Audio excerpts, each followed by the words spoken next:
Bon matin, bonjour ou bonsoir tout le monde et bienvenue à ce 56e épisode des Sommeliers de la lutte. Ici Max Berriard en compagnie du co-occupé Pierre Gastonguay. Comment ça va, Pierre? Ça va très bien, on survit tout le temps, une semaine après l'autre. La semaine passée, vendredi passé, j'étais à la finale du concours LOL Ontario, qui était à leur 10e édition. J'étais là donner un coup de main. Je faisais aussi du coaching avec les jeunes, donc il y a 4 jeunes, en fait 5 parce qu'il y avait un duo que je coachais, qui faisait partie de la finale. Et je dois pas être un bon coach parce que moi, il n'y a aucun de mes jeunes qui a gagné, aucun prix. Donc c'est correct, là, je veux dire, ça arrive, mais non, tout le monde était excellent. C'était un des très très bons shows, une très bonne finale. Tous les jeunes ont été très très bons. Tu sais, des fois, il y a des jeunes qui sont un peu moins à l'aise sur scène, pas que ça fait des frettes, mais c'est juste moins ça. Hier, on peut dire que tout le monde était très bon, puis on est tous très fiers de comment ça s'est déroulé pour une 10e édition. Ben content. Fait que le final du concours là, en Ontario, j'étais pas loin de chez vous, j'étais à Ottawa.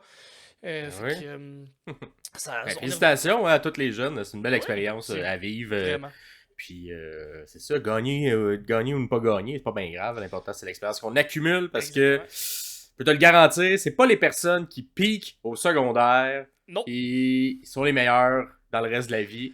Fait que pas de stress. Oh, pas vraiment tout pas. T'es le meilleur exemple, la personne qui a fait le concours là et qui n'a pas gagné, c'est Evelyne Roy-Molgat, qui est une de nos collègues humoristes, qui roule très très bien présentement, qui est sur une belle, qui a des beaux projets, une belle carrière, puis elle a fait le concours là, elle n'a pas gagné, puis ben, ça va bien, ces affaires.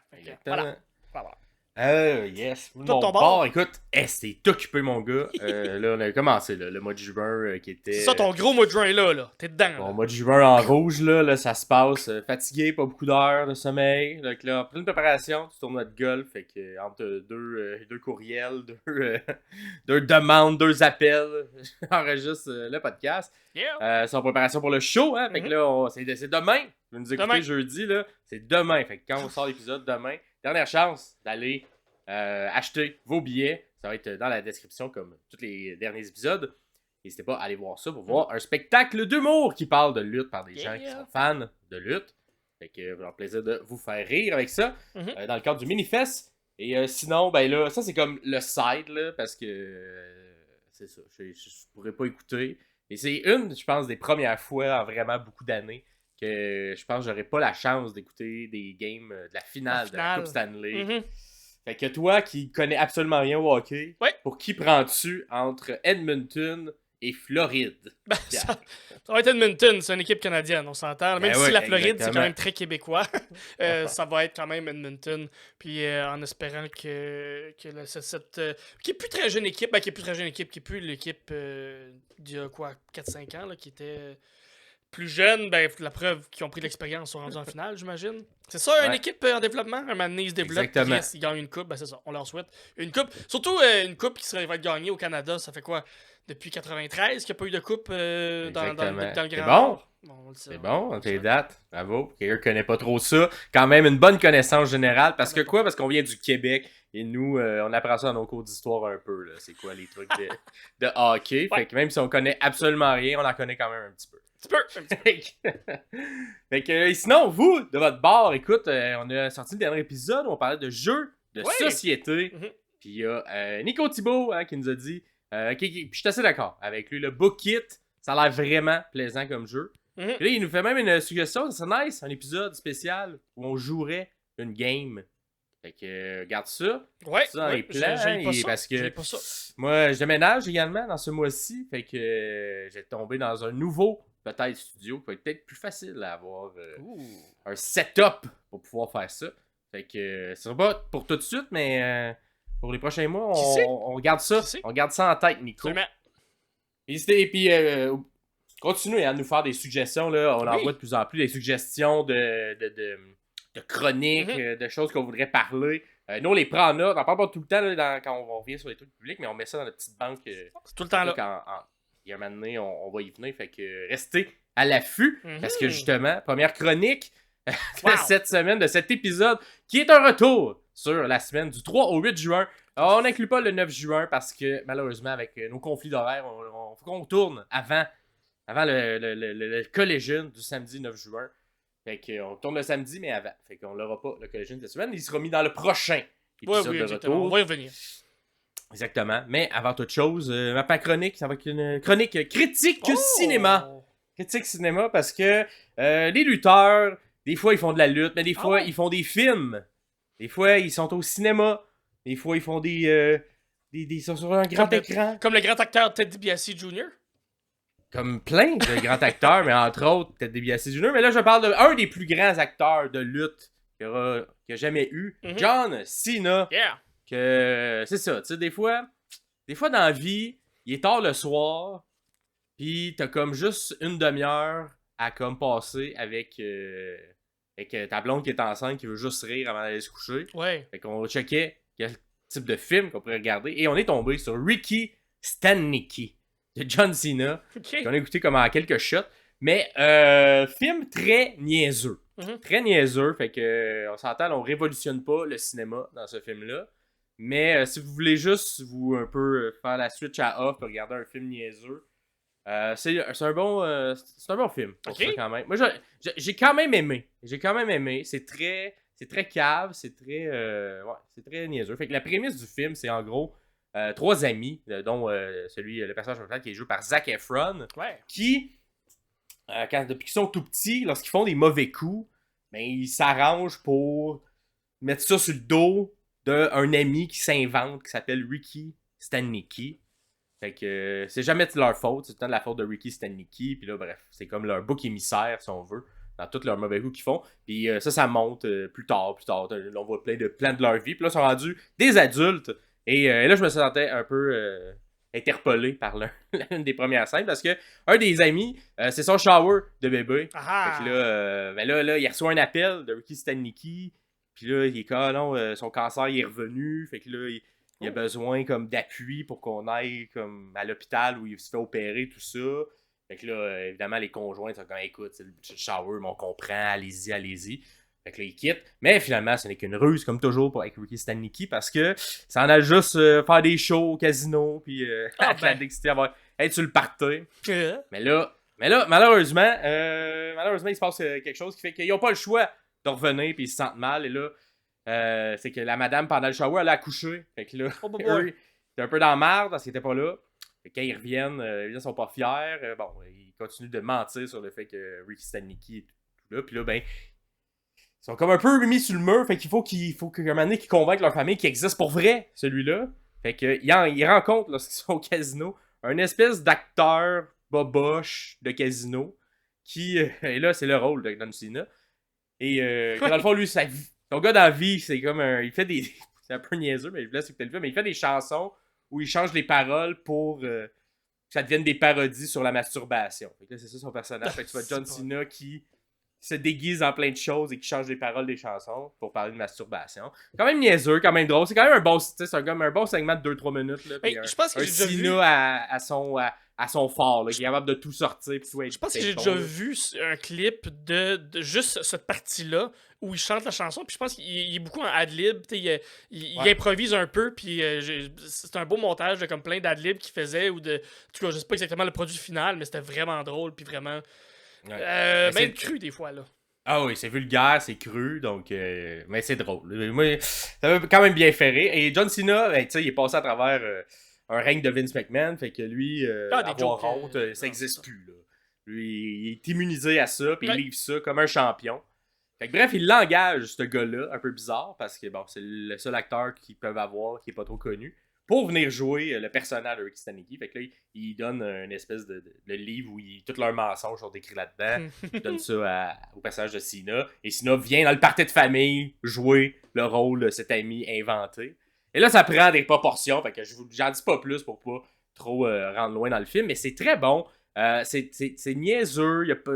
C'est court. C'est bizarrement aussi un peu touchant par moment. Il y a comme quand même un arc narratif qui est le fun. Puis John Cena, il est quand même... Il y a un bon reach de trucs. Il fait autant des trucs très niaiseux, des cascades, mais il faut quand même capable d'aller dans l'émotion. C'était ça ma question. Moi, est-ce que le jeu est bon de John Cena? Parce que si on fait une critique, le jeu est bon. John Cena est là. Il a tout le temps bien joué quand même, mais il se démarque bien dans ce film-là. Ouais, il est bon, il est bon. Tu sais, c'est ça. Pour mettre du dramatique à l'intérieur d'un film niaiseux, je pense que ça le fait. Ok, ouais. Là, est-ce que je le verrais jouer une dramatique pendant 1h30 ou il jouait des rôles très. Tu sais, je l'ai jamais vu dans ce type-là. Ouais. Mais à l'intérieur de ce film-là, où c'est très niaiseux, très drôle, puis que là, par un petit bout, une petite touche un peu plus touchante, il livre bien, il est capable de bien le faire. Très cool. Fait que bref, c'est ça, tu sais, c'est ça. Fait que si ça vous tente d'avoir un film niaiseux pour vous déconnecter, je donnerais genre 7 sur 10. Ok, c'est bon, Bon, c'est fair. C'est fair. Genre, pas incroyable, mais ça passe le temps, c'est bon, ça fait rire. Puis ça s'écoute bien aussi par shot, si jamais vous avez moins de temps. Fait que des petits à coups de 20 minutes, ça s'écoute bien. Puis ouais, un John qui est efficace. Fait que si jamais vous avez vu ce film-là, ben, vous pouvez le dire dans les commentaires si vous êtes d'accord. Si vous n'êtes pas d'accord, c'est pas non plus à le dire, on s'entend. Là, c'est pas du grand cinéma, mais ça fait la job. Ça n'a pas gagné d'Oscar, ça, ce film-là, pourtant. Ça n'en gagnera pas non plus, mais tu sais, mettons, dans le style, mettons, de film d'Adam Sandler. Ok, oui. C'est un bon film d'Adam Sandler. Fait que c'est ça. Fait que dites-nous dans les commentaires si vous aussi, vous êtes d'accord, puis si vous l'écoutez, ben revenez, puis dites-nous si vous avez apprécié également cette recommandation que je vous fais. Prochaine chronique, la chronique de Pierre. Qui le fait mieux, Pierre? Cette semaine, qui le fait mieux? J'ai été parce qu'on a eu un bon retour la semaine passée, il y a 2 semaines maintenant presque, un retour avec le bon MJF qui nous est revenu dans la All Elite. Donc j'ai pris la balle au bon, je me suis dit, hey, qui le fait mieux dans les retours? J'ai été dans mes premières idées, j'ai été avec ce que moi je connais, j'ai été avec ceux que je crois sont très pertinents dans les dans les 10-12 dernières années. Donc, même un peu moins que ça, peut-être dans les 7-8 dernières années. J'ai été avec 3 gros retours à la WWE seulement, donc je me suis limité quand même à juste une compagnie. Donc, qui le fait mieux dans les retours entre les Hardy Boys à WrestleMania 33, un des très gros pop qu'il y a eu, présenté par les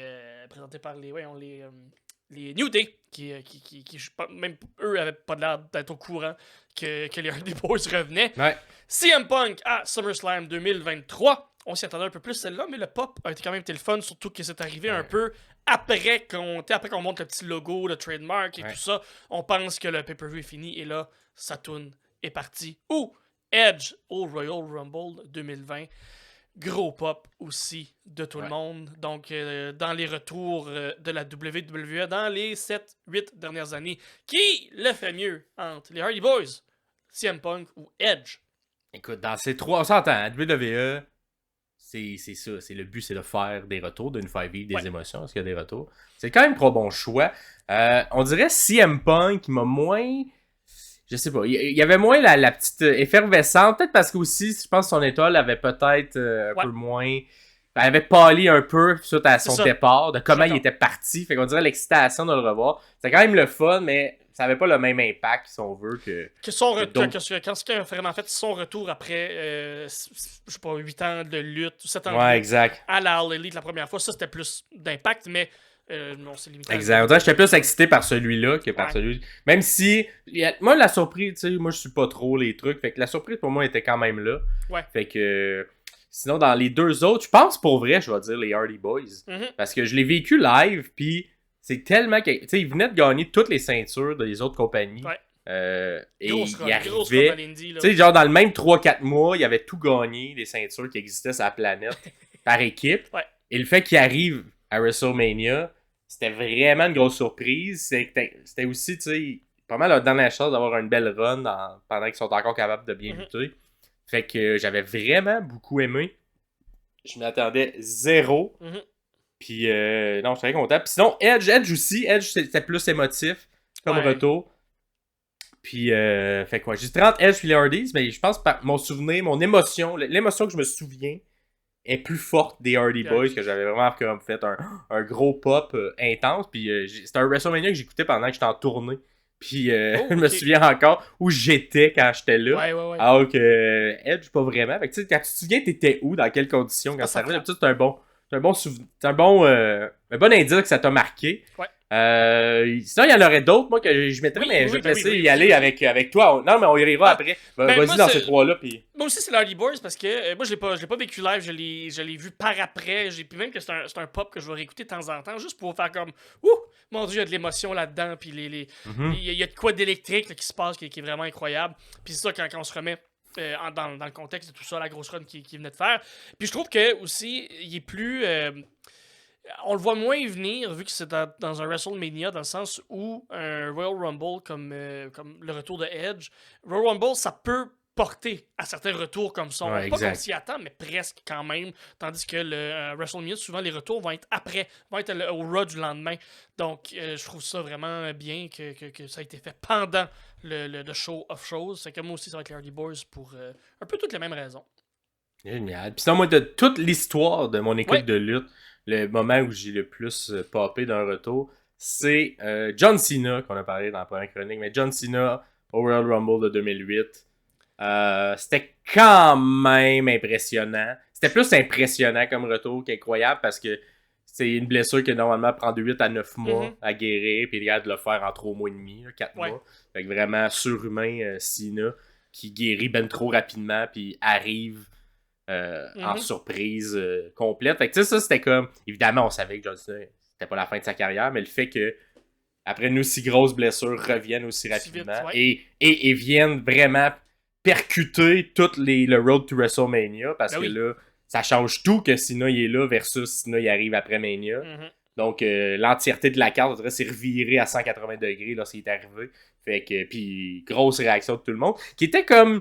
Tu sais, on avait commencé déjà à le détester, mais le retour a tellement fait popper tout le monde qui est comme.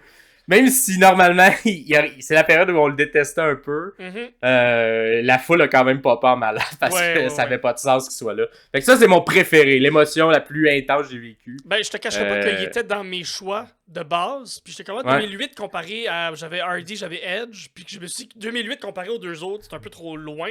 Fait que si je veux reculer un peu dans le temps, puis faire, disons, le meilleur pop des années 2000, le meilleur pop.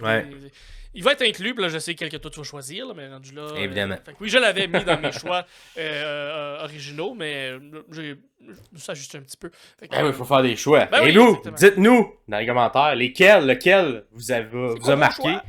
Et sinon, de tous les temps, ça serait lequel sinon? Dites-nous-le en commentaire. Ça va faire plaisir, comme toujours, de vous lire. Et on commence cette dégustation de la semaine avec les trois spectacles cette semaine qu'on va analyser.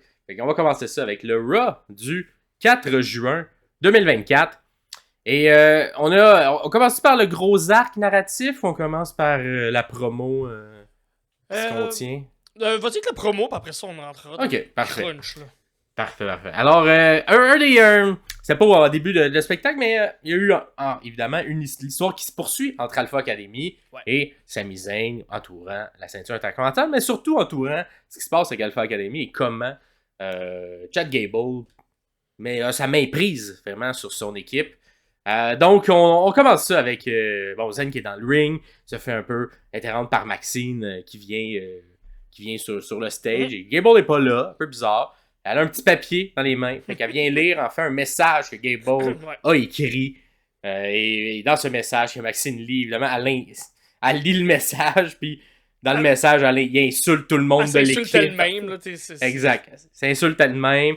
Même un petit rappel au fait que Otis a déjà gagné le Money in the Bank, mais il est trop quelqu'un qui fail dans la vie, donc il n'a même pas été capable de cacher, puis bref, fait que Gable insulte tout le monde à travers son écriture.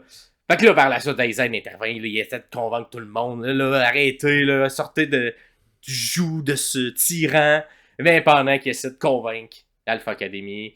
Chad Gable, il arrive, embuscade, coup en bas, se met à beat down un peu Sami Zayn. Gros beat. Là, pendant que ça se passe, la foule, ça crie Otis, on veut qu'Otis il tourne, on veut qu'Otis vienne aider Sami Zayn. Voilà. Mais ça fâche pas. Ce moment-là, à ce moment-là, l'émotion que j'avais là, de faire comme faut qu'il tourne là ou faut qu'il tourne pas.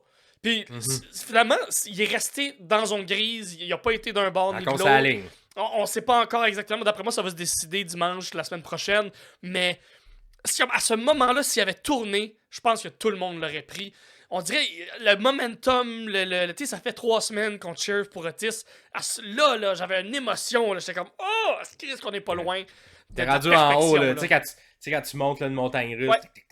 on dirait on est Ça en haut, arrête, là. Juste avant que ça drop, là. Fait que... Là, finalement, non, c'est reparti tellement- par en arrière. Fait que là, Ouais, exactement. Mais non, parce que c'est même Gable, tu sais, Otis, il veut pas trop intervenir. Fait que Gable, qu'est-ce qu'il fait? Il le frappe, est-ce qu'il claque dans la face comme il fait dans les dernières semaines. Ça va pour comme essayer de refrapper Otis, mais là, qui intervient pas? Tozawa! ouais. Tozawa, il se met un petit peu entre les deux. Ouais. Très genre un peu piteux, mais comme là, frappez pas. Le Gable, il veut frapper Tozawa, mais là, qui intervient pas? Maxine intervient pour sauver Tozawa. Fait que là, les gars, il va-tu lever la main sur Maxine? Là, Maxine, elle fait, s'il te plaît. Le Gable la ridiculise, il est comme, fais-les à genoux.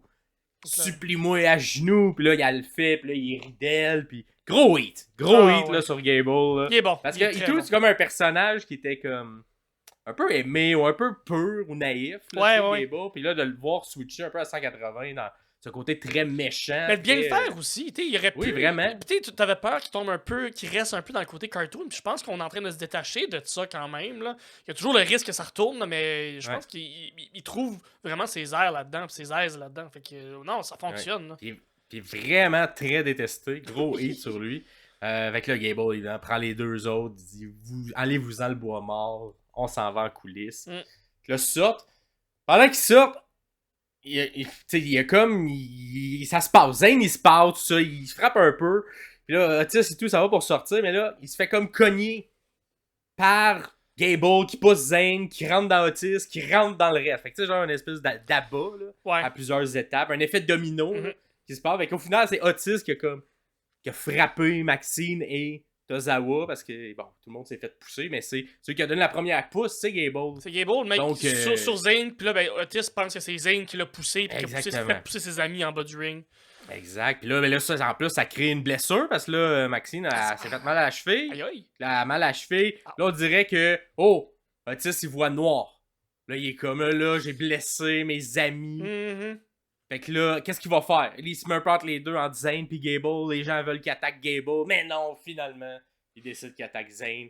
Un gros genre World Strongest Slam. Classique. Un mouvement, je pense qu'il pourrait entrer dans son impression. Je pense que oui, il fait bien. Ça fit bien avec ce qu'il fait. Là, j'ai vu justement des clips de. Je sais pas pourquoi c'est tombé dans mon feed de même. J'ai vu des clips de Mark Henry qui le fait à Rey Mysterio. Puis hey, quand ça rentre, ce move-là, ça rentre quand même assez fort. Assez fort. Je pense parce qu'on a parlé de Mark Henry la semaine dernière. Là, sûrement. Son habit rose, ça rentrait pour ça. Mais ouais, c'est ça. Avec là. Par la suite, après qu'il ait fait le World Strongest Slam, il sort, il prend Maxine. Là, c'est quand même une belle photo. Il prend Maxine dans ses bras en avant. Ça, là. Puis il pogne Tozawa sur ses épaules. Puis là, part avec les deux ou qui transporte. Puis là, tu vois dans le fond un Gable qui est juste Gable méchant, qui pogne la ceinture au-dessus du Zane. Qui fait... Mais vraiment une belle image qui explique bien l'histoire qu'on voit. Vraiment.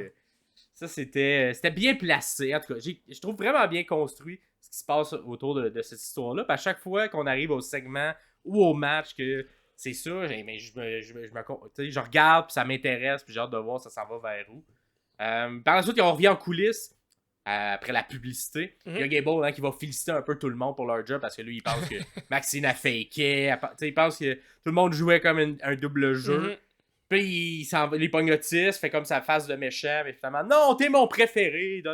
Il joue un peu avec le mental. Mon Dieu, c'est comme un bon. C'est ça. Un bon Quelqu'un qui est un peu sociopathe, il est pas gentil. Il abuse un peu de tout le monde. Fait que vraiment un bon segment. Puis je vous le conseille de regarder un peu tout ça parce que ça construit bien ce qui s'en vient. Et il va y avoir un match justement à Clash of the Castle dans quelques jours. Ouais. Moi, je trouve que je trouve que c'est l'histoire la plus intéressante présentement à Raw. C'est celle qui est mise un peu en dessous. Là. C'est la deuxième histoire. Là. C'est pas l'histoire principale. Mais je trouve que c'est celle qui est la plus intéressante à Raw. Donc si vous avez une histoire à écouter présentement à Raw, c'est vraiment celle-là qui est bien construite, qui est bien jouée, qui est bien faite, qui est le fun, qui est intrigante. Puis qu'on sait pas exactement où ça va finir. D'après moi, c'est un Chad Gable qui va gagner la ceinture. Mais encore là, tout peut arriver. Ça, c'est juste ma prédiction. De toute façon, on va en parler, ou on en a déjà parlé plutôt la semaine passée. Vous êtes au courant un peu de nos idées à travers tout ça, mais on a vraiment hâte de savoir où ça s'en va, toute cette histoire-là. Qu'est-ce qui va se passer? Et l'autre histoire qui est aussi intéressante, qui, au cours des dernières semaines, même, je dirais, derniers mois, Ça se passait plus en background, ça se passait plus... Très subtil. Tu sais, nous... Exact, très subtil, mais tu sais, nous, on a le pif. Puis moi, hey, j'ai même... collé des petites choses, puis là, je suis comme, tabarouette, ils nous écoutent-tu? Parce que... Je pense que oui, moi. En tout cas, ça fait un mois, moi, j'avais collé qu'ils sont en train de faire, puis après moi, ça se dirige clairement vers ça, mais c'est oui. l'angle entre Dominique Mysterio et Liv Morgan. Hey, moi, ça fait un bout que j'étais comme, ça serait bon qu'on intègre tout ça, qu'on attache ça avec éventuellement le retour de Rhea Ripley. Et là, cette semaine, les tabarouettes, ça pouvait pas être plus clair. Là, clairement, on a ouvert le jeu, là. Ouais. Là, comme parfait. Et les gens comme nous autres, là, comme Max Perias s'en sont rendus compte avec les trucs qu'on mettait en background, parfait. On le met sur la table, voici, on joue jeu ouvert. Fait que ça commence avec le segment où Liv est là. Bon, Dominique arrive, essaie de comme justifier pourquoi il est pas content contre elle. Et là, Liv use de ses charmes et décide d'être comme un peu agressive là, avec Dominique. Le fait reculer dans le coin, lui touche, il ramène ses mains sur lui et là, heureusement, Finn Balor qui arrive comme un bon ami qui le sait. Tu sais, quand t'as un ami qui est dans un bar, puis là, t'es comme, let's go, j'aille sauver mon chum qui a une blonde, t'as pas qu'il fasse de niaiserie. Finn Balor, il fait ça. Il arrive, sépare un peu les deux. Mais en sortant, Liv, elle prend quand même la peine de mettre sa main dans la chevelure de coupe Longueuil de Dominique. La chevelure de mollette de Dominique. Et par la suite, surtout ce que j'aimais de ce segment-là, c'est en retour de la pause, là, vous voyez les images, mais Pat McAfee nous fait une analyse là, sportive avec des dessins sur ce qui se passe. Fait que là, il est comme, là, on voit Dominique qui pense à d'autres choses, plein d'autres affaires. Qu'est-ce qu'il pourrait penser pendant que Liv un peu il s'approche agressivement de lui. Puis là, bref. En tout cas, puis là, il y a même un moment où tu vois Dominique qui décroche quand il met les mains dans les cheveux. Puis là, ils font un free. Puis ils vont, vous voyez, il aime-tu ça, il aime-tu pas ça, on sait pas. Mais bref. Même eux jouent avec le flou du peut-être, qui joue un double game. Puis que, c'est parfait. Ouais, mais tu sais, tout est. En tout cas, c'était super bien fait. Puis cette analyse-là m'a fait beaucoup rire de Pat McAfee. Mais Pat McAfee, je pense que c'est un. Excuse-moi, Pat McAfee, je pense que c'est un des seuls personnages, entre guillemets, de la WWE présentement qui peut accuser le kayfabe ou qui peut sortir un peu du kayfabe dans ces genres d'histoires d'analyse un peu plus sportives, un peu plus parce qu'il est tellement franc, direct puis out there que comme on dirait ça fonctionne même s'il accuse un peu le kayfabe ou qui le pointe du doigt en fait, que, sans le nommer là, mais j'adore ça. Qui reste pas juste sur c'est quoi la ligne scénaristique qu'on voulait faire, mais qui dévie un peu en utilisant ce qui se passe. Même chose, c'est quand là, dans ce cas-ci, il l'a pas fait, mais tu sais quand il prend des gens qui sont ringside, puis il fait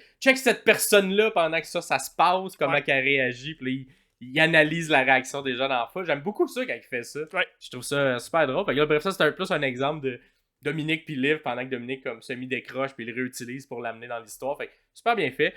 Plus tard dans le Raw, parce que c'était vraiment l'arc narratif un peu de ce Raw-là, Liv qui tente de manipuler un peu parce que là, elle veut pas juste voler la ceinture, elle voulait pas juste la blesser Rhea, là, elle veut pas juste voler non plus Dominique. Là, elle rentre, je veux peut-être devenir même la chef de Judgment Day. Parce qu'elle vient faire un peu un sauvetage sur Judgment Day dans le match match de Strowman. Bon, Strowman est fâché, ça va péter tout le monde. Dominique qui arrive, et là, en tout cas, il arrive plus d'attelle. Dans son attelle. Ouais, où il l'a enlevé pour l'occasion. Mais en tout cas, il était capable de donner des coups de chaise. Vraiment, ça n'a pas fonctionné parce que tu donnes des coups de chaise à Strowman. Fait que Strowman, il a juste punché à la chaise. Dominique a peur, se sauve. Strowman va aller le frapper. Et là, qui arrive pas du backstage pour venir sauver Dominique? Liv Morgan qui s'interpose entre Braun Strowman et Dominique. Elle a pas peur. Fait que là, elle a pas peur, puis le Braun Strowman est comme parfait, c'est bon, tu sais. Comme un chien, là, tu sais, qui veut trop quelque chose, puis tu détournes son regard. Là, il s'en retourne sur JD McDonough, la grosse tête, parce que c'est plus ça qu'il a le goût de frapper, finalement. Et quand même un sauvetage, mais là, ça permet, cependant, à reprendre le contrôle de Judgment Day. Parce que là, il a comme un peu été distrait, Strowman, à travers ça. Fait que là, un gros coup de chaise sur le genou, continue à vendre le genou de Strowman. Et ça a donné l'avantage, ultimement, à Judgment Day. Fait qu'est-ce que la semaine prochaine, il y aura peut-être un remerciement de la part de Priest, de la part des gens, de qu'est-ce qui se passe avec... on est-tu content que Liv nous ait aidé à prendre le dessus sur Braun Strowman? Cette histoire-là, Strowman contre Judgment Day, j'ai hâte de voir ça va vers où, parce que ça a un peu été... tu sais, ça arrive un peu comme de nulle part, mais on l'a construit depuis quelques semaines, fait qu'il faut qu'il y ait un moment donné un payoff ou quelque chose. J'ai hâte de voir ça va se finir comment. Ben, Mais c'est ça, j'ai de la misère de voir où ça peut être l'histoire de Liv avec Rhea, ça c'est clair, mais tout ce qui entoure ça, on dirait j'ai de la misère de voir où ça s'en va. Strowman au travers de ça. On dirait qu'on manque le puzzle de qu'est-ce qui va se passer. Ouais, justement à Clash of the Castle dans 2 jours. Si mettons Priest perd la ceinture, mais là ça va peut-être faire plus de sens et tout rediriger un peu plus le truc. C'est ça, par là, encore une fois, on va sortir de Judgment Day. Il nous manque un Raw aussi à écouter, là, qu'on n'est pas encore là. Nous, on va faire des prédictions en fonction d'un Raw. Il va nous manquer de 2 épisodes complètes de la WWE, comme à l'habitude. Là, fait que on s'ajuste toujours. Mais on est à ce point-ci, on est un peu là, dans le néant concernant tout ce qui entoure l'histoire de Liv et de Rhea. T'es même Dominique, là, ça va où, pourquoi, quand, comment. Il nous manque ça, des morceaux du puzzle. Fait que c'est pas ça qui fait le Mais c'est somme toute bien divertissant. Et le personnage de Liv, quand même efficace, moi je trouve, dans ce qu'elle fait. Vraiment, elle joue bien ce bout-là. Elle joue bien, puis c'est un personnage qu'on n'avait pas vu depuis longtemps aussi à WWE. C'est quelqu'un qui use de ses charmes un peu plus pour se faufiler et un peu contrôler les gens. Pendant une certaine période, Mandy Rose, peut-être qu'on la dirigeait vers un personnage comme ça, mais on n'a jamais vraiment pull the trigger clairement. Puis on la gardait plus dans un personnage de gentil plutôt que méchant, mais là, l'avoir une méchante qui le fait clairement. Avec Otis, un peu autour de Otis et tout ça, l'histoire d'amour, finalement. Exact. Fait que là, c'est un peu plus clair avec Liv et Dominique. Et là, Dominique, c'est ça, vas-tu se laisser convaincre? C'est juste un plan? Qu'est-ce qui se passe en ce moment? On sait pas, mais clairement, il est pris dans les griffes de Liv Morgan. Donc, ça se fait le tour un peu de ce Raw-là, qu'on a trouvé plus les segments meilleurs que ça. Évidemment, il aurait pu avoir un super bon match entre Breaker et Ricochet, mais ça s'est terminé un peu... ça s'est terminé rapidement, puis à part la suite, un peu du monde qui se sont rentrés dedans, puis la sécurité qui arrive, tout ça. Ouais, c'est ça.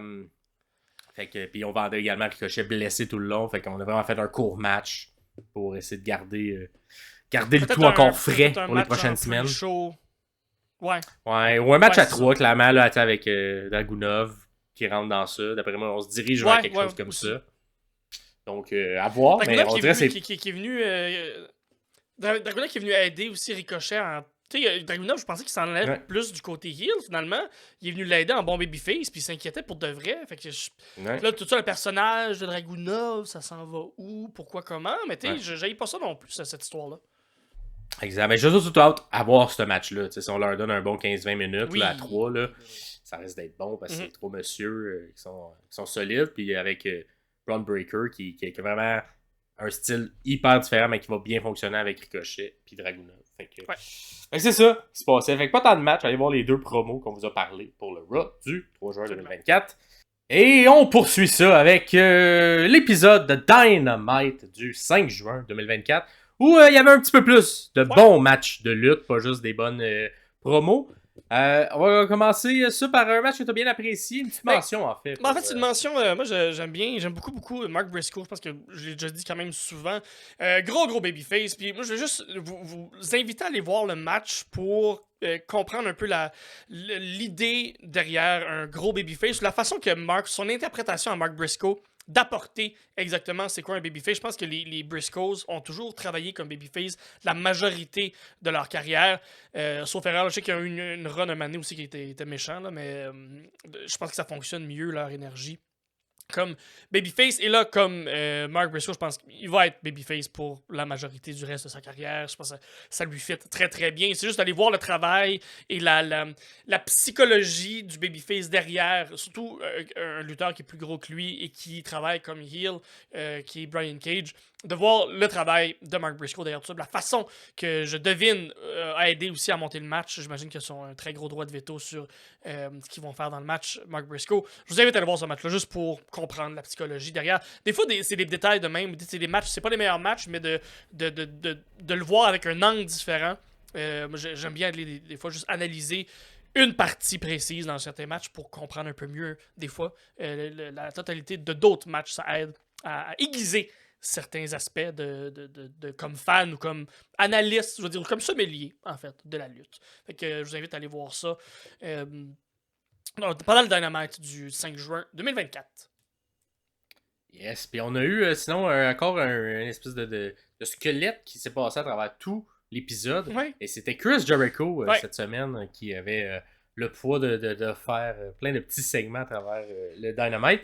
Un Chris Jericho très niaiseux, là, ça s'est rendu clair, là, le personnage. Ouais, il a là. monté le volume à 11, là, le volume du personnage, Ouais. là, il l'a craqué au bout, puis je pense que ça fonctionne. Allô?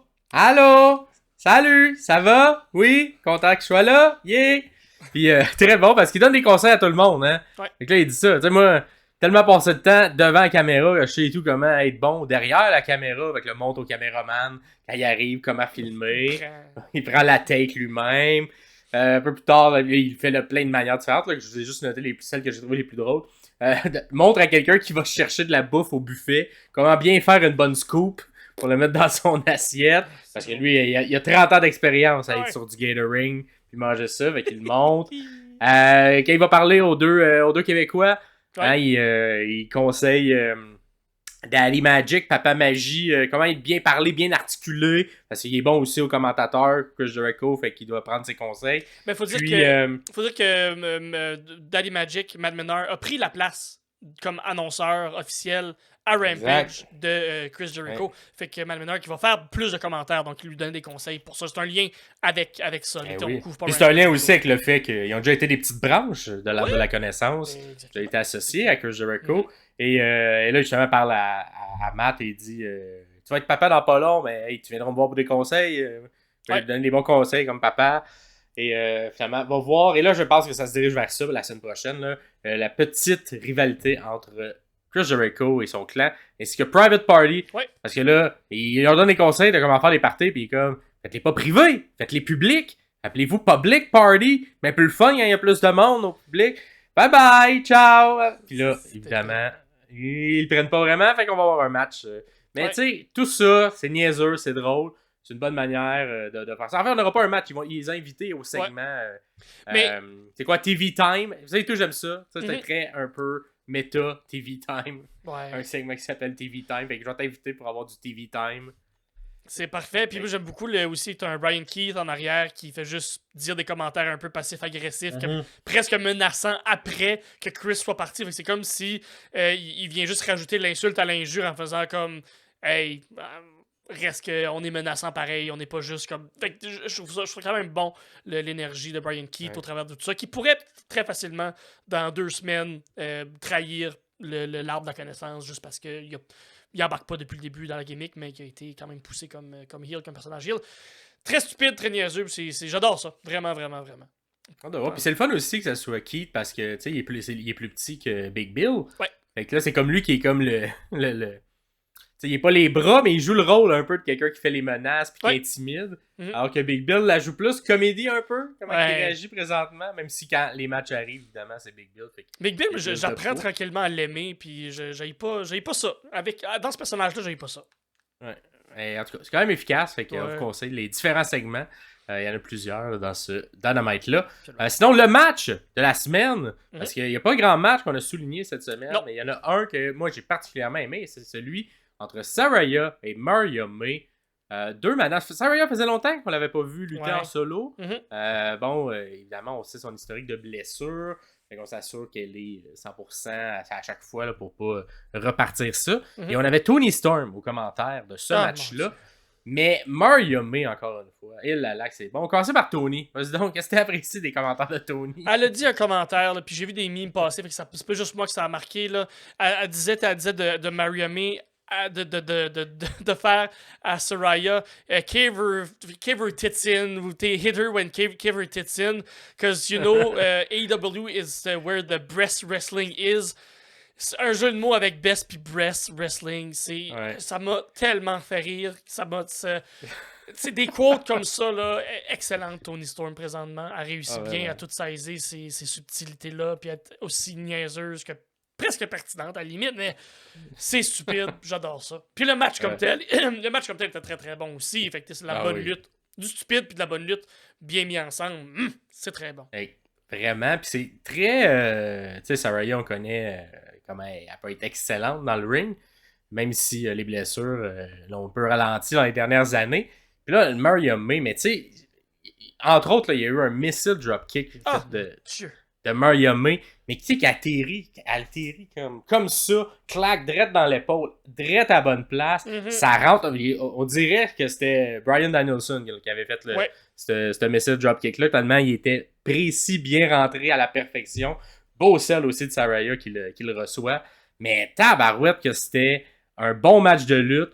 La soumission finale que Saraya nous ramène, ça faisait longtemps qu'on l'avait pas vu, ça. C'est beau, là. C'est où elle la pogne partout, puis elle la lève dans les airs un peu, un genre de sharp shooter. Je sais pas comment expliquer ça. Sharpshooter, octopus. Je sais qu'il y a un nom pour ça, là, mais je me souviens plus. Ouais. Vous pouvez nous le dire, Pierre-Paul, dans les commentaires, le nom exact de ça. Mais ça look, c'est bon, puis un peu déçu quand même que Marion n'ait pas la victoire, mais bon, on s'entend qu'on construit. Puis là, c'est ça qui est bizarre, c'est qu'on construit comme deux rivalité en même temps parce qu'on s'en va à Forbidden Door. Et là, on a l'opposante de Tony qui s'en vient de Forbidden Door, qui était également dans le clan de Mariamé à la Stardom.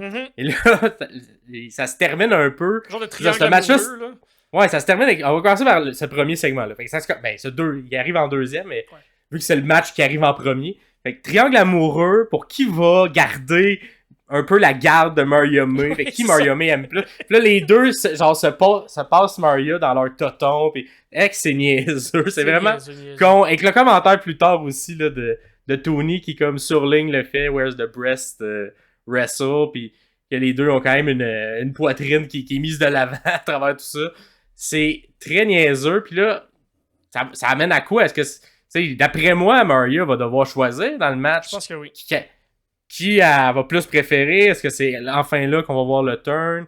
Comment ça va se passer? Mais en même temps, on construit, on dirait, la prochaine rivalité de Toni Storm avec Saraya et le clan parce que à la suite du match, Toni tente d'aller sauver Maria, son amie qui se fait frapper. Elle se fait frapper également. Fait que là, on a un peu le rôle des gentils présentement, Mariamé et Toni Storm. Et Saraya, sa compatriote, on a le rôle des méchants. Fait que on va voir ce match-là se construire en même temps. Fait que là, c'est un peu dommage parce que, évidemment, même si Forbidden Door, on s'en doute, mais on se doute que Toni Storm risque de garder la ceinture parce qu'on construirait pas cette histoire-là avec Saraya pour la suite. Non, fait que là, ça vend un peu le punch de Forbidden Door. Fait que c'est peut-être ma petite critique de les construire les deux en parallèle. Exact. Mais si ça amène le fait que Tony reste championne, mais pas Mariamé, là, ça peut peut-être amener un angle intéressant dans la future rivalité avec Saraya à voir. Puis tranquillement, pas vite, on amène ça vers Maria et Tony. Mais non, c'était très drôle, c'était très bon. C'était c'était de la lutte, de la bonne lutte in-ring, de la bonne lutte aux commentaires. Ça m'a fait rire. Il y avait tout dans ce match-là. Fait que on vous le conseille, allez voir ça. C'est AEW met une bonne partie de leur match là, sur YouTube. Fait que vous pouvez les retrouver facilement. Oui, c'est ça. Puis assurément voir le segment final de ce qu'on vous explique. Même si on vous a mis des photos à travers tout ça. Et finalement, au travers de cet épisode-là aussi, on a eu des bonnes promos, comme une promo de Bryan Danielson qui a fait backstage, qui était une promo pas aussi intense qu'il fait d'habitude. Il était plus dans la discussion avec la caméra, donc avec nous qui écoutent faire sa promo. Mais c'est ce qu'il a dit là-dedans, je trouve, qui était très intéressant, puis un bon propos où il souligne un peu toutes les défaites qu'il y a eu dans la dernière année, depuis le Anarchy Indiana Arena de l'année passée, où il a été blessé. À son retour, il y a eu de la misère à aller chercher des victoires. Puis, il nous a annoncé que finalement, il lui restait peut-être un peu plus de temps à lutter que l'année qu'il avait annoncé. Mais on sent qu'il a encore redit qu'il s'en va vers un part-time, donc un job à temps partiel comme lutteur, où il va lutter peut-être plus proche de 3, 4, 5, 6 fois par année que de lutter une trentaine de fois par année. Donc, mais qui veut finir cette année-là on top. Il veut... Fait que est-ce qu'il va réussir à aller chercher une ceinture? Est-ce qu'il va réussir à aller battre Will Ospreay? Est-ce qu'il va réussir à aller finir une des histoires, des 1000 histoires qui a commencé ou des rivalités qu'il y a eu dans la dernière année, qui était plus comme une checklist, mais qui a très rarement été capable de finir comme avec le win, avec la victoire. Avec la victoire, mon Dieu. J'ai oublié le mot victoire. Fait que non, j'ai une petite promo super le fun qui nous explique un peu le futur de M. Danielson dans les prochaines semaines. Puis pas une grosse. Et qui nous rappelle l'histoire aussi. Là, si jamais t'as pas suivi, t'es comme, tu nous rappelle que oui, effectivement, tout ce qu'on a dit, tout ce qu'on sait, il nous le rappelle dans cette promo. Fait que c'est comme un peu un catch-up pour tous les gens qui n'auraient peut-être pas nécessairement suivi la All Elite Wrestling au cours des derniers mois, mais qui veulent s'y intéresser parce qu'on s'entend, All Elite, j'ai l'impression que All In, le show à Wembley, c'est leur plus gros, c'est leur WrestleMania. Fait que là, on dirait Forbidden Door est le début de ce road-là. Fait qu'on dirait qu'on peut ramener un peu de monde là, qui tombe dans le bateau parce qu'ils vont s'en intéresser un peu plus durant l'été. Fait que une bonne manière. Puis j'ai hâte de voir parce que tu sais, ça serait quand même à connaître Tony Khan, pas mal certain qu'il va pas laisser partir Bryan sans au moins lui donner une fois la ceinture. Je pense pas. Fait que là, comment ça va se faire? Ça va être long terme, court terme. Bryan, j'ai pas l'impression, un peu comme Sting, avait aussi cette vision-là. J'ai pas l'impression qu'il, lui, veut la ceinture. Mais tu sais, t'es eu dans ta compagnie, fait que ça serait bizarre qu'il n'y ait pas le nom de cette légende-là sur la liste, au moins une fois champion. Champion. Fait que comment on va le faire pour le faire? Là, évidemment, à Forbidden Door, il y a Will qui est dans le portrait. Fait que là, clairement, Bryan il s'enligne pour gagner la Hart, le tournoi de la Hart. Hart Foundation. Non, Hart. La fondation Hart, oui, ok. Fait que s'il gagne, il y a une chance au titre. Fait que ça sera contre qui, cette chance au titre? On va voir. Il y a également eu une petite promo de retour là, de MJF. Un petit classique facile là, à bien prendre, mais qui a mis les points ici, les barres CT, puis a fait. Vous pensez que vous êtes tous meilleurs? Moi, c'est ça. Qui je vais attaquer les prochains? Vous pensez que vous êtes meilleurs? Non. C'est moi le meilleur. Fait mais c'est contre Swerve, je pense que ça a accroché le plus là, parce qu'ils se sont croisés aussi backstage. Ouais, Swerve a adressé tout ça. T'as nommé mon nom, je l'ai entendu, j'ai vu, je l'ai noté. Puis, fait que MJF qui fait juste faire comme n'importe qui, on s'en va en feud, peu importe. Puis j'ai bien aimé ça, t'es MJF qui est jamais mauvais sur le micro. C'est ça. Tout efficace. C'est lui qui a ouvert le show, c'est le fun. Exact. Puis ça fait le tour de ce Dynamite du 5 juin 2024. Si jamais il y a des choses que vous avez aimées, qu'on n'a pas abordées, n'hésitez pas à nous le dire. En commentaire, venez nous le dire qu'on connaît rien à ça, la lutte. Parce que le prochain spectacle, c'est SmackDown du 7 juin. Et là, peut-être que vous ne serez pas d'accord. Parce que quand même une hot take qu'on va faire, mais c'est comme les deux, on l'a écouté. Les deux, on n'a pas rien vraiment apprécié. Cependant, il n'y a rien que j'ai détesté non plus. Mais c'était tellement, genre, milieu bas dans tout ce qui nous a été présenté. Ça a fait un petit peu avancer l'histoire, mais il n'y a rien que j'ai fait. Hey, cette lutte-là est incroyable. Ce match-là, vous n'avez pas le choix de le regarder. C'est vraiment extraordinaire. Il y a beaucoup de matchs à plusieurs aussi. Fait que souvent, les matchs à plusieurs, tu te perds un petit peu. Surtout dans le format de la WWE où on protège tout le monde. Puis c'est une manière pour que personne fasse des gros bums, vraiment. Notre mandat chez les sommeliers, c'est de rapporter ce qui se fait de bien, ce qui se fait de mieux dans la semaine pour que vous soyez capable de vous aller l'écouter à votre tour. La seule chose que je pourrais peut-être, pas encore là, c'est la petite promo de Chelsea Green et de Piper Niven qui a été faite pendant le segment avec Bayley qui nous a annoncé par après. On a su par après qu'il allait avoir un match à Clash of the Castle. Encore là, rien de... Tu sais, j'aime beaucoup Chelsea Green. Non, puis la foule était un peu désagréable dans ce segment-là. Avec les Watts, parce qu'il y avait un accent, Piper. Fait que, c'est ça, on dirait ça s'écoute pas si bien. Non, c'est ça. Puis, c'est ça. Tu sais, puis tes Watts, un peu... c'est pas des Watts comme pour... hey, on est contre le méchant, là. C'était vraiment comme des Watts plus racistes, là, tant qu'à moi. Oui, c'est ça. Fait c'est pour ça que je sais pas trop ce segment-là. Dans les matchs, tu sais, il y a comme... C'était pas dégueu, Grayson Waller contre Johnny Gargano, mais... Ah, ben, quasiment. Très long. Johnny Gargano s'est encore quasiment fait décapiter dans un genre de slam, body slam qui a pas... si bol. Johnny Gargano, une fois par année, il manque de se faire défoncer la tête à cause d'un body slam botché, là, mais bref, c'est ça. Ouais. Puis c'est ça. Pour le reste, on a un petit peu avancé. On dirait qu'on a mis beaucoup d'emphase surtout la ceinture par équipe féminine. Mais ça se finit par des interventions. Puis là, après, ça fait un segment coulisses. Mais parfait, ça va être tout le monde contre tout le monde. Puis là, vous avez vu notre dernier épisode où on fait les prédictions. Là, c'est ça. Ça avait un peu l'histoire. Tout découle mieux dans l'histoire globale de où ça s'en va vers Clash of the Castle. Puis c'était même pas le Go Home Show. Tu sais, ça filait plus Go Home Show où des fois il se passe un peu rien que le show de une semaine. Mais c'est un peu le Go Home Show parce que au final, ils vont être là-bas, là, tu sais, au SmackDown de la semaine prochaine. Vrai, fait ça va être plus build-up. Ben, tu sais, ça va être comme un peu...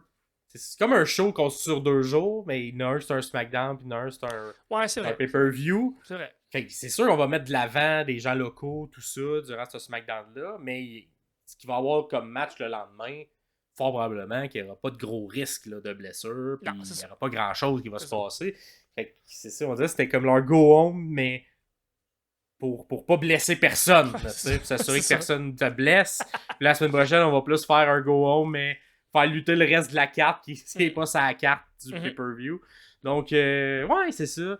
Prenez donc congé de SmackDown cette semaine. Prenez ça relax. Allez passer du temps avec votre famille. Cuisinez. Allez prendre une marche. Faites du sport. Mais skippez SmackDown cette semaine. Ça fera pas de tort à personne. Puis vous allez rien manquer anyways. Allez lire. Il n'y a pas un mouvement que vous avez jamais vu dans la lutte. Là, non, rien de révolutionnaire. Absolument pas. Et là, on va passer dans un autre setup. Donc, on est de retour avec notre visuel habituel quand on fait l'analyse des codes QR. Ouais. Fait que cette semaine, ça risque de pas être très long parce que c'était compliqué, mais pas tant que ça. Puis encore, j'ai l'impression que dans les dernières semaines, on a vraiment simplifié les messages pour s'aligner dans une direction. Est-ce que l'entonnoir se rétrécit un peu? Est-ce que c'est plus clair vers où on s'en va? Ou c'est toujours aussi confusant, mais juste moins exhaustif à chercher? On donne... non, il y a moins de choses, fait que il y a moins de confusion, mais tu sais, il y a quand même des choses qu'on n'a pas de réponse encore. Ouais, on ne donne plus vraiment de jus sur ces questions-là. Fait que j'ai l'impression qu'ils vont rester dans les airs jusqu'à ce que le groupe arrive. La date, ce qui est clair, c'est que la date du 17 juin continue d'être martelée. D'accord. Et là, c'est ça, le premier code QR a eu lieu lundi. C'était pendant la fin de match là, du segment entre Kaiser, qui a eu son match. Ouais. Donc, ça a apparu là. Est-ce que ça a un lien? On sait pas. Fait qu'on arrivait sur une plage comme ça, j'ai vu ce setup-là. Fait que le secret, au début, on pouvait pas cliquer dessus. Éventuellement, on a pu cliquer dessus et ça nous a amené à cette page-là. Il disait inévitable. Ça ressemble à un Bray Wyatt. C'est moi? Ça ressemble à une photo de Bray Wyatt. Ouais, ça. Quand même. Les couleurs, tu vois, tout fit, là. Ouais. Dans le bas, on voit tout sera révélé. Là, je pense que ça vient des. C'est inévitable, tout ça. Et dans le bas à droite, on a J1724. Et encore une fois, 17 juin 2024. Ce qui va se passer est inévitable. Fait que ça, est-ce qu'on aura ce vidéo-là? Souvent, c'est ça qu'on fait quand on clique sur le truc, c'est qu'éventuellement, ça va nous amener une vidéo, peut-être, qui est sur ça. Pour l'instant, la vidéo n'est pas encore apparue au moment où on tourne. Okay. Mais le samedi 8 juin. Fait que ça va ça pour lui. Ensuite, ici, Mandate, ça nous amène à un vidéo. Un peu comme dans le temps, là, tu sais, des vidéos un peu tutoriels. Ouais. Fait que comment se préparer à un massacre. Enlever la musique. Mais c'est ça, le dé de la destruction est imminent, les mots de rouge pas vu guider vers donc il faut accepter que tout ce qu'on croit c'est des mensonges, puis comme ça va nous être sauvés, ouvrez vos yeux, vous consommez des mensonges, admettez votre transgression, la seule manière de devenir repentant, courez et cachez-vous. Wow. C'est comme un manuel d'instruction. Okay. Pour quoi faire quand le massacre arrive. Et le massacre qui est prévu pour le 17 juin. Ouais. Fait que les statues vont être détruites. Fait que toutes les personnes, les fausses idoles vont être marchées dessus. Bon, on dirait qu'ils vont venir tout péter tout le monde dans WWE. Ouais. Votre seule présence sera un signe que vous ne croyez pas en nous. Fait que, soyez pas là. En gros, ils nous disent, soyez pas dans notre chemin le 17 juin quand on va arriver. Parce que peu importe qui vous êtes, on va vous détruire. Si malheureusement vous êtes sur notre chemin pour. Fait que c'est ça. Fait que si jamais vous n'avez pas écouté les instructions puis vous êtes là, quoi faire? Ne demandez pas le pardon. Vous avez eu amplement de temps. Puis vous avez quand même refusé. C'est drôle ça. Acceptez qu'on va vous détruire. Puis là, peut-être comme ça vous allez renaître avec une nouvelle sagesse. Ne vous battez pas. Vous avez choisi d'être là. Vous nous avez forcé à vous faire mal. Là, évidemment, petite statique. On revient avec des images classiques. Bon, Do You Hear? Quand ils mettent ça, j'essaie de voir s'il y a de quoi dans le son. J'ai rien trouvé dans le son. Fait que... Rien, ok. Après, We have been set free. On a été libérés. Fait que, Libéré. maintenant, vos prières vont tomber dans l'oreille d'un sourd. Il y a plein de petites images, là, un peu. Puis là, on finit aux vidéos. J'espère que vous trouverez la liberté. Et ça se termine comme ça. Et tu sais, tout ce qu'on regardait. Sur une note positive, quand même. Et tout ce qu'on regardait, ben, c'était dans une petite cassette qui était eject. C'est de voir s'il y a peut-être quoi dans la fin. Mais non. Fait que ça, c'est le message de cette semaine. Fait que ne soyez pas dans notre chemin quand ça va arriver. Ensuite, on tombe à Shatter. La petite image ici. Elle est ici. Fait que. Est-ce que ça l'explique qu'est-ce qui s'est passé? When the circle was broken, ils ont été libérés. Ils ont été comme. Il n'y avait pas de direction. Ils étaient confus et perdus. Je les ai trouvés. Maintenant, ils sont en sécurité. Ils sont libres. Ils sont vrais. Là, ça, quelques manières. Shatter. Fait que c'est ça le titre. Brisé. Le cercle. Tu sais, le cercle, on revient souvent. C'est là qu'ils vivent. Là, le cercle maintenant aurait été brisé. Moi, je crois peut-être qu'il a été brisé lorsque Bray est mort. Ouais. Et le cercle était peut-être le Firefly Funhouse. Ah oui, oui. Et qui était à l'intérieur du Firefly Funhouse? C'était toutes les différentes marionnettes. Oui. Est-ce que c'est eux qui ont été libérés à ce moment-là? Que là, Uncle Howdy les a retrouvés, ils étaient tous confus, mais il les a calmés. Maintenant, ils sont rendus réels, ne sont plus juste dans l'imaginaire de Bray Wyatt du Firefly Funhouse. Parce que si on revient ici, le titre du ARL, si on fait un unscramble, fait que si on rechange les lettres de place, ça fait Firefly Funhouse. Okay. Et j'ai l'impression que ce code QR-là nous indique que Firefly Funhouse, c'est pas fini. Quelque chose qui va se passer. Okay. Alors ensuite, on a le 17 juin, ça c'est le message qu'on a déjà vu la semaine dernière sur le site web, fait qu'on va pas y revenir. On a des archives qui sont les archives qu'on a déjà regardées. On va cependant y retourner parce qu'il y a une nouvelle entrée dans le bas qui est arrivée, qui était Massacre. Fait qu'on va la lire. Massacre. L'œil de la tempête approche, c'est inévitable. Une chance de survivre, suivre les instructions. Fait qu'on a regardé le manuel pour suivre les instructions. Fait qu'il faut pas être là.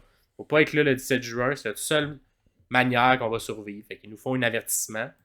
Mais nous, est-ce qu'on peut être là? Est-ce qu'on peut écouter l'épisode quand même? Ou on n'est pas en danger? C'est ça qu'on va voir. C'est ça qu'on va voir. Mais en tout cas, les gens, faut pas qu'on soit dans leur chemin. OK.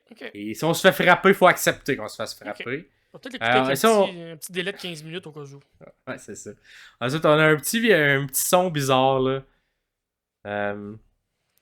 Ouais, ça, je pense pas que vous autres, vous allez l'entendre. Ouais, mais en gros, si on le met à l'envers, et là, on a un ami sur... c'est qui? Un ami... je pense que, en tout cas, si on le met à l'envers, ça dit les phrases nous sommes inévitables, le massacre s'en vient. Fait que dans le fond, c'est une phrase comme des trucs épeurants, là, tu sais. On fait jouer la... Dit à l'envers, fait que là, ça sonne comme Breath Good. Ouais, exact. Puis là, ils nous disent que le massacre arrive, puis qu'il faut qu'on s'enlève de leur chemin. Fait qu'encore le même message. On frappe sur le même clou, là, depuis le début, là, depuis le exactement. Okay.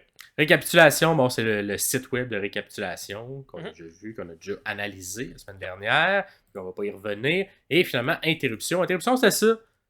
Fait que ça, c'est comme une image de Raw Talk. Là, c'était See You Tonight. Et ça, c'était au début de Raw. Fait que là, qu'est-ce qui va se passer à Raw Talk? Moi, j'ai pas écouté Raw Talk, puis là, c'est difficile à trouver en reprise. Mais en gros, il y a eu un petit vidéo qui a été joué au début de Raw Talk. OK. Qui disait pas grand chose autre que un peu ce qu'on a répété, puis ce qu'on répète, fait que Massacre arrive et tout ça. On va le voir le vidéo parce qu'il est dans le prochain code QR de vendredi. Ensuite, dernier truc qu'il y a sur cette page-là, ici, un petit ad block. Un petit ad block. Là, si on clique dessus, oh, ça nous fait une pub. Une pub, wowie. Le Ramblin' Rabbit Bohemian Breakfast Spread, avec la confiture de Ramblin' Rabbit.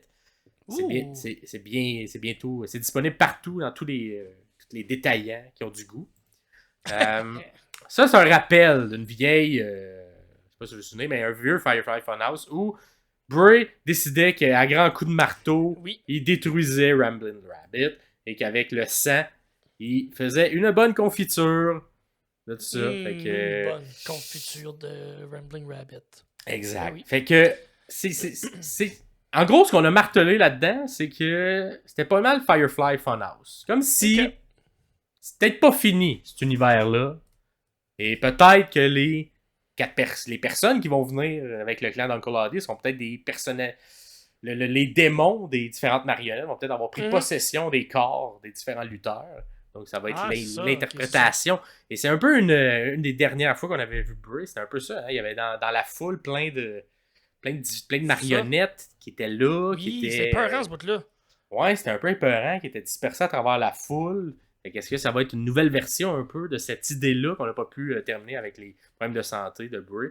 Juste à certain que j'ai rien oublié. Ça c'est bon, ça c'est bon, ça c'est bon. Parfait. Ça, tout ce qu'on voit là, c'est ce qui s'est passé pour Raw.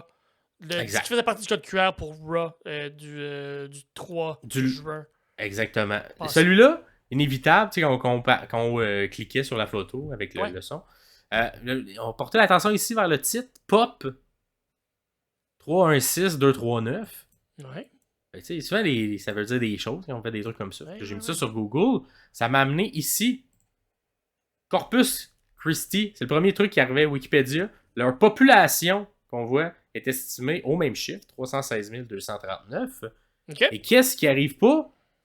Le 17 juin, à Corpus Christi, il y a Raw à Corpus Christi. Fait que, d'après moi, c'était encore un autre indice qui nous amène à ce Raw-là, qui aura lieu à Corpus Christi.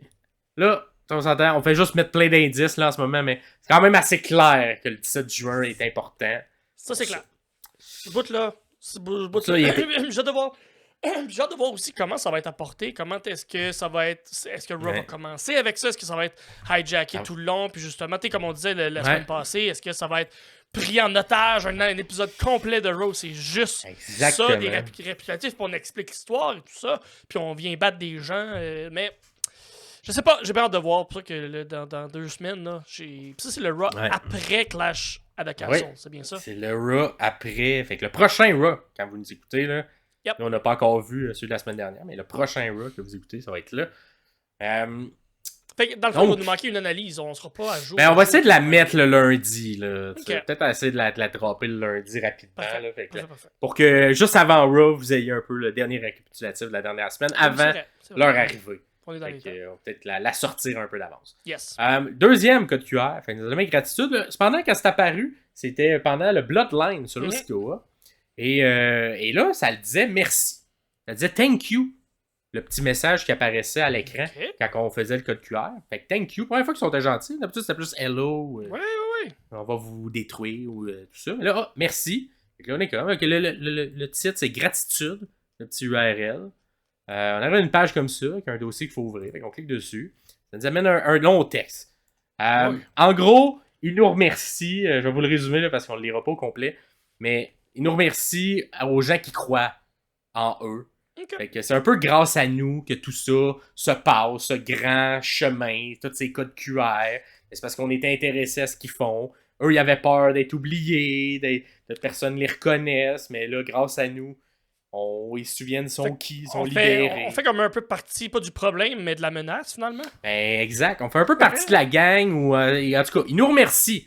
Nous qui regardons ces codes QR-là. Parce que this is all because of you. Nous non plus, on n'a pas été les gens choisis, mais on voulait, nous aussi, appartenir à un clan, et c'est notre manière un peu d'appartenir au clan. Fait que, en gros, la dernière phrase, le sang qui va mouiller, qui va descendre, vient de vos mains à vous. C'est notre faute ce qui va se passer lundi. Fait un peu de shift blaming de la part de la personne qui écrit ça, parce que c'est nous qui avons tout créé ça, parce qu'on les a encouragés. Fait que là, tu fermes ça. Là, t'es comme bon. Là, quand tu le fermes, il y a quelque chose qui arrive. Fait que là, ça dit qui est à blâmer et avec qui flash. Fait que là, si on clique sur qu'est-ce qui flash, ça nous pointe nous. Et nous qui avons créé ça. Et là, on amène 3 liens. Fait que remember, quand on clique là-dessus, ça nous amène au journal et tout ça. Recapitulate, c'est tous les différents codes QR qui apparaissent. Et Prepare, c'en est un nouveau. On va cliquer sur ça. Prepare. Ça nous amène à une vidéo. Et ça, c'est le vidéo qui a apparu pendant Raw Talk. Fait que ça dit pas vraiment grand-chose, mais ça dit les mêmes choses. Là. Qu'il faut être libéré du pit, que tout le monde... tu vois, mock my family. Fait que, Puis là, c'est ça. Là, plus peut-être. Mais Mock My Family, on a dit merci pendant le Bloodline. Est-ce que, d'une manière ou d'une autre, Jimmy Uso va être impliqué dans ça? Je sais pas. Peut-être Rain? Hey, Rain serait fou là, si Rain est là-dedans, mais en même temps, il est pas dans la cave, Rain. Mais on ramène la famille. Après moi, non, mais bon, là, c'est plus une question où peut-être on annonce une première feud, ça va peut-être être le Bloodline contre... Mais en même temps, si on parle de Raw, le Bloodline est à SmackDown, tout ça. Ma patience a ses limites. Le Reckoning arrive. Fait que tout le monde est fini. All you shall all behold. Là, what we have become. Qu'est-ce qu'on est devenu avec la photo en arrière qu'on voit pas, mais qui est probablement leur masque. Le masque de la personne. Et là, comme ça. Le massacre s'en vient, le massacre s'en vient, le massacre s'en vient. Fait que clairement, le massacre, il arrive. Fait que quand va-t-il arriver? On le sait pas. Fait que ça, c'est ça, le petit vidéo qu'il y a là-dessus. Qu'est-ce qu'on a d'autre cependant? On a ici, là, c'est ça, il faut chercher, mais gars, si tu sélectionnes, il y a comme des images derrière les images. Les images, c'est des petits, c'est juste des cubes noirs. OK? T'sais, mettons, on rouvre dans un nouvel onglet. C'est juste ça, l'image. Un truc noir qui est sur du noir. Mais le PNG, le nom du PNG, c'est intéressant. Parce que lorsque tu les pognes toutes, ces images-là, ça fait le mot, en fait, ça fait la petite phrase ici. Abandon all hope, ye who enter here. Fait qu'abandonner tout espoir, les personnes qui vont entrer ici. C'était le message qui était mis lors du Swamp Fight entre Braun Strowman et Bray Wyatt. C'est également une image, mais au lieu que ça soit Enter, c'était Exit du Firefly Funhouse. C'est ça qui était écrit dans la porte, hein, abandonner tout espoir, les gens qui quittent ici. Fait que là, on l'inverse, les gens qui entrent ici. Fait qu'est-ce que on devait abandonner tout espoir quand on sortait du Firefly Funhouse pour se rendre dans le vrai monde. Et là, inversement, on veut changer ça. Parce que là, maintenant, c'est si on veut rentrer, on entre dans le vrai monde. On veut de l'espoir parce que la cave n'existe plus maintenant. On veut la détruire. On veut faire le massacre. Fait qu'on a changé Exit pour Enter. C'est ça. Fait que ça, c'est le petit truc. Quand on changeait les lettres de place, comme lui, celui-là, c'est I-E-E-H. Fait que ça fait ear. C'est le mot ear. Fait que toutes les lettres comme ça à travers ces petites images-là cachées. Mais encore une fois, c'est ça. C'est plus simple, c'est plus clair. Mais on vu qu'on fait beaucoup de rappels au Firefly Funhouse. D'après moi, ça s'aligne de plus en plus à peut-être la personnalité des gens vont peut-être ressembler aux différents personnages. Fait qu'on va peut-être avoir un Ramblin' Rabbit qui est joué par quelqu'un. Peut-être un petit husky, un petit cochon qui va être joué par quelqu'un d'autre. Peut-être le Buzzard va être joué par quelqu'un. Et peut-être que celle qu'on voit souvent, Sister Abigail ou la mariée ou peu importe, qui était Sister Abigail pas mal, va peut-être être joué. Est-ce qu'on va ramener le personnage de Vince? Pas sûr. Mais bon, peut-être quelqu'un va l'interpréter, je sais pas, le personnage. Il était quand même une des marionnettes. Des marionnettes, absolument. Fait que, à voir si ça va être pire. Mais c'est ça. C'est ça que j'ai trouvé pour vous. Si vous avez trouvé d'autres choses, n'hésitez pas à le mettre dans les commentaires. Mais c'est ça, de plus en plus clairement, c'est très clair depuis 2 semaines, là, le 17 juin, mettez ça à votre agenda. Est-ce qu'il se passera quelque chose à Clash of the Castle dans 2 jours? On sait pas. Peut-être. Peut-être qu'ils vont nous faire un petit tease. Peut-être qu'il va y avoir un code QR. Après moi, il va y avoir un code QR qui risque d'apparaître, ça c'est certain. Mais il va-tu avoir de quoi dans la foule? Va-tu avoir de quoi backstage? Une entrevue? Qu'on a vu, c'est le lendemain, puis on l'a annoncé, puis on a marqué. Qui vient de Scotland? On a une des personnes qui est sur notre radar, hein, Nikki Cross, qui vient de cet endroit-là. On n'a pas mis de l'avant. Habituellement, on met tout le monde de l'avant qui viennent de telle place. T'sais, là, on a mis Piper Niven qui vient de là aussi, ou de ce coin-là, de l'avant dans un match contre Bayley. Fait que de pas parler de Nikki Cross du tout, bizarre. Bizarre. Est-ce qu'on va avoir un petit tease? La voir peut-être, je sais pas, ça serait le fun. Tu sais, on a vu des trucs dans la foule, on a vu des trucs comme ça. Une Nikki Cross dans la foule déguisée en mariée noire. Peut-être qui va comme nous faire peur. Je sais pas, à un moment ou à un autre, mais clairement, on va installer le massacre du lundi. Ça m'étonnerait qu'on en parle, qu'on fasse pas une petite allusion au massacre qui s'en vient. Peut-être même une menace claire, mais qui arrive dans le show qui dit ne venez pas lundi, tu sais. Si vous venez lundi, c'est terminé. Parce que c'est ça le message qu'on dit dans la code QR. Ben oui. Donc, soyez pas là. Soyez pas dans notre chemin lundi parce que les gens qui vont être dans notre chemin, on les détruit. Donc, c'est complètement. Combien ils vont être aussi, c'est intéressant. Fait qu'à voir, mais c'est ça. Et on va revenir ensuite dans notre ancien visuel, là. Et on est de retour dans le setup normal qu'on a pour faire juste une petite fin. Parce que au final, ben c'est ça, tu sais, on n'a pas encore vu Collision, fait qu'on peut pas en parler. Non, c'est ça. on va en parler la semaine prochaine, dans le prochain épisode. On va parler de 2 Collision sûrement dans la même semaine. Vous le savez, nos vies présentement, le mois de juin est très, très, très occupé de notre côté. Donc, on fait de notre mieux pour essayer de vous continuer à produire le même nombre d'épisodes. Oui. Mais selon notre timing et nos horaires, on ne pourra pas parler de tout ce qu'on voudrait au moment où on voudrait. Fait qu'on s'adapte. Fait que n'hésitez pas cependant à aller tout de suite, comme vous avez fait lundi, dans les commentaires, vous allez voir le questionnaire pour remplir Clash of the Castle.